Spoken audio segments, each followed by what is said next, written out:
Assalamualaikum warahmatullahi wabarakatuh. Kembali lagi di channel Pak Iris. Kali ini Pak Iris akan membahas materi PS kelas 7 semester ganjil bab 2 yang C, lembaga sosial.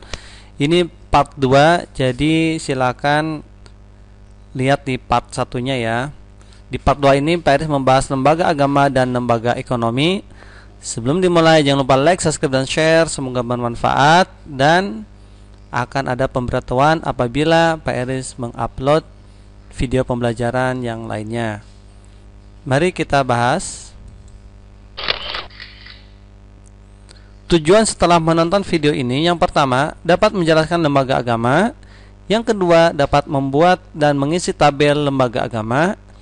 Yang ketiga, dapat menjelaskan lembaga ekonomi.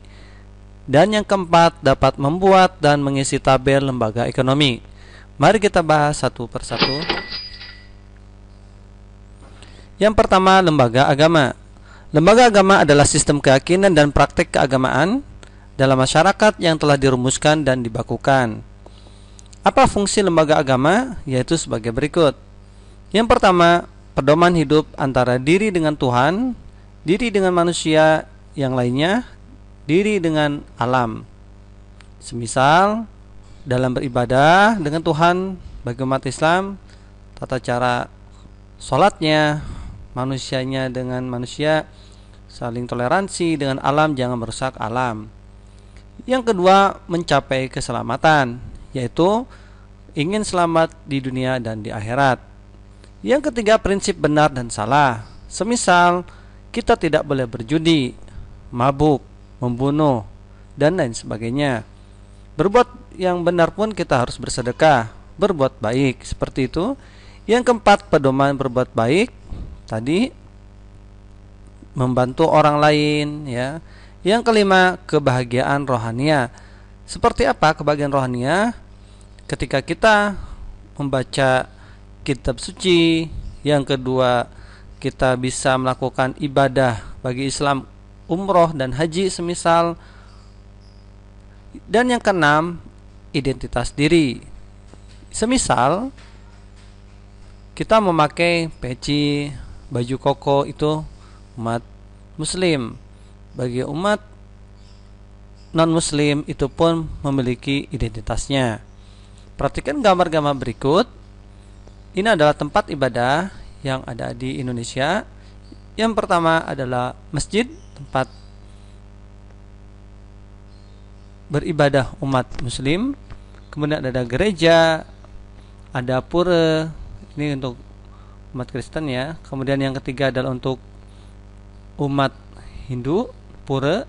Kemudian ada vihara, ini agama Buddha, dan kelenteng untuk agama Konghucu.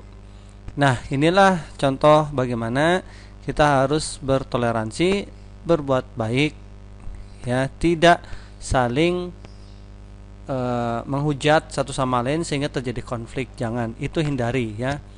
Karena agama itu mengajar kita berbuat baik ya. Berikutnya, kalian buatlah tabel dan isi. Perhatikan, mungkin ini diskusikan dengan kelompokmu, tapi ini tugas pribadi saja ya. Kemudian isi kolom berikut tentang kitab suci, tempat ibadah, dan hari besar keagamaan. Jadi diskusikan dengan kelompok ini diganti dengan keluargamu ya, karena ini pengerjaannya pribadi saja. Semisal agama Islam, Kristen, Katolik, Hindu, Buddha, Konghucu, kitab sucinya apa, tempat ibadahnya apa namanya, hari besarnya apa saja. Silakan kalian buat tabelnya dan isi, boleh berdiskusi dengan keluarga. Nanti tugasnya ini pribadi. Berikutnya, yang ketiga adalah lembaga ekonomi. Lembaga ekonomi adalah mengatur tata hubungan antara manusia dalam pemenuhan kebutuhan hidup sehari-hari, seperti bagaimana antara konsumsi, distribusi, dan produksi, dengan tujuan mencapai kehidupan yang sejahtera dan terpenuhi kebutuhan hidupnya. Apa fungsi lembaga ekonomi? Pertama, memberi pedoman mendapatkan bahan pangan. Yang kedua, pedoman pertukaran barang atau barter. Yang ketiga, pedoman tentang jual beli barang. Yang keempat, pedoman menggunakan tenaga kerja. Yang kelima, pedoman tentang cara pengupahan. Yang keenam, memberikan tentang cara pemutusan hubungan kerja. Yang ketujuh, memberikan identitas bagi masyarakat, yaitu kaya atau miskin. Perhatikan gambar yang berikut ini. Ini adalah pabrik pengolahan ikan yang dibuat kaleng nanti ya, seperti ikan sarden. Kemudian bagaimana cara mendapatkan bahan pangannya ini? Itu tentu prosesnya seperti membeli hasil tangkap dari nelayan ya, dibeli oleh perusahaan lalu dibuat sarden semisal. Kemudian ini gambar keluarga sedang memenuhi kebutuhan hidupnya, yaitu makan. Kemudian ada proses jual beli di pasar, membuka lowongan kerja tata boga. Gambar berikut bagaimana cara mencari karyawan ya. Di sini ada ini ya, yaitu yang cara pengupahan atau pemutusan hubungan kerja atau prosesnya ini ada di sini nanti. Ketika dia diterima, jelas di situ ada persyaratan ya, ada kelengkapan berkas, ada pengupahan. Nanti setelah diterima, kemudian bagaimana cara pemutusan hubungan kerja, jangan di PHK sepihak oleh perusahaan, itu tidak boleh, harus ada alasannya.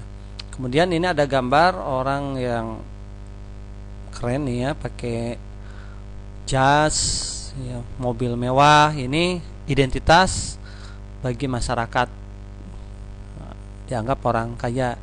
Nah, ini adalah fungsi lembaga ekonomi.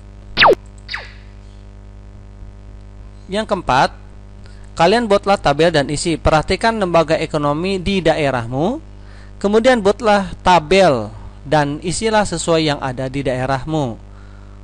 Kegiatan ekonominya seperti konsumen. Apa bedanya konsumen dengan konsumsi? Perhatikan yang Pak Iris tulis di sini adalah orangnya ya. Konsumen adalah orang yang menggunakan, distributor adalah orang yang menyalurkan barang, produsen adalah yang membuat barang atau jasa. Contoh kegiatannya apa konsumen di daerahmu? Distributor, apakah ada yang sebagai distributor apa di daerahmu? Atau yang menjual apa? Nah, produsen ini apakah ada pabrik atau ada home industry atau UMKM, itu produsen apa dia? Silakan kalian buat tabel dan isi contoh kegiatannya. Boleh lebih dari satu contoh. Oke, terima kasih perhatiannya. Jangan lupa like, subscribe, dan share. Semoga bermanfaat bagi kita semua. Wassalamualaikum warahmatullahi wabarakatuh.